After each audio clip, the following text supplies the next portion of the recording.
ஒவ்வொரு நாளும் நம்மை கிருபையாய் வழிநடத்துகிற இரட்சகர் இயேசு கிறிஸ்துவின் நாமத்தினாலே அன்பின் சோதரங்கள். சங்கீதம் 89 சங்கீதம் 28வது வசனம். இந்த நாளுக்கான வேதமே வெளிச்சம் என்கின்ற தியானத்திற்கு தேவன் நமக்கு கொடுத்திருக்கிற வார்த்தை. என் கிருபையை என்றென்றைக்கும் அவனுக்காக காப்பேன் என்று கர்த்தர் வாக்கு பண்ணுகிறார். நாம் வாழ்வது தேவனுடைய கிருபையினால், இரக்கத்தினால், தயவினால். இந்த மழை நாட்களில் விழுப்புரம் மற்றும் திருவண்ணாமலையில் நடந்து கொண்டிருக்கிற சம்பவங்களை நீங்களும் நானும் கேட்டுக்கொண்டே இருக்கிறோம்.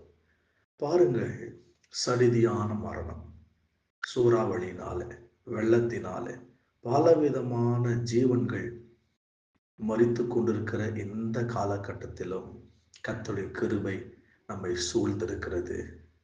நமக்காக, தேவனை ஆராதிக்கிற பிள்ளைகளுக்காக, நீதிமான்களுக்காக, அவருடைய பிள்ளையாய் வாழபடியாய் தன்னை அர்ப்பணித்திருக்கிற ஒவ்வொரு பிள்ளைகளுக்கும் தேவன் தமது கிருபையை வைத்திருக்கிறார். அந்த கிருபையை அளிக்கிறார், அந்த கிருபையில் நடத்துகிறார். அந்த கிருபை நம்மை இம்மட்டுமாய் தாங்கி ஏந்தி தப்புவித்து வருகிறது.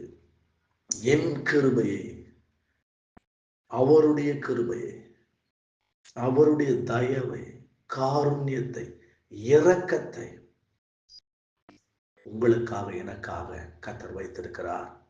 அதை காப்பேன் என்று சொல்லுகிறார். எனவே அந்த கிருபையை நினைத்து கர்த்தரை இந்த காலை நேரத்தில் ஸ்தோத்திரம் பண்ணுவோம்.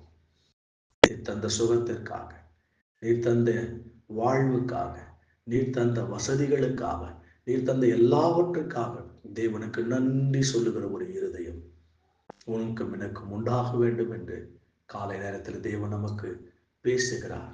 தாவீது சவுல் 21 முறை கொலை செய்ய நினைத்த போது ஒவ்வொரு முறையும் தாவீதை பாதுகாத்து வாழ வைத்த தேவாதி தேவன் இன்றைக்கும் நம்மோடு கூட இருக்கிறார். இயேசு கிறிஸ்துவிடத்திலே வந்த ஒரு விபச்சார ஸ்திரியை பார்த்து, ஓ, இனி பாவம் செய்யாதே என்று சொல்லி ஒரு கிருபையை, இரக்கத்தை தந்து பாவ மன்னிப்பின் வாழ்வை தந்து வாழ வைத்த தெய்வம் உங்களையும் என்னையும் இந்த நாட்களிலும் கிருபையோடு நடத்துவார், இரக்கத்தோடு நடத்துவார், மகிமையோடு நடத்துவார். அந்த தேவனை பற்றி கொள்வோம். ஜெபிக்கலாமா? கண்களை மூடி ஜெபிப்போம். கிருபையும் இரக்கமும் நீடிய சாந்தம் தயவுள்ள தகப்பனே, இந்த காலை தியானத்தில் இந்த வசனத்தை தியானம் பண்ணி கொண்டிருக்கிற ஒவ்வொரு பிள்ளைகளுடைய வாழ்க்கையில கிருபை, இரக்கம் ஆண்டவரே அளவில்லாமல் பொழியட்டும் என்று ஜெபிக்கிறேன். ஆசீர்வதிங்க, பெருக செய்யுங்க. இயேசுவின் நாமத்தில் பிதாவே, ஆமென், ஆமென்.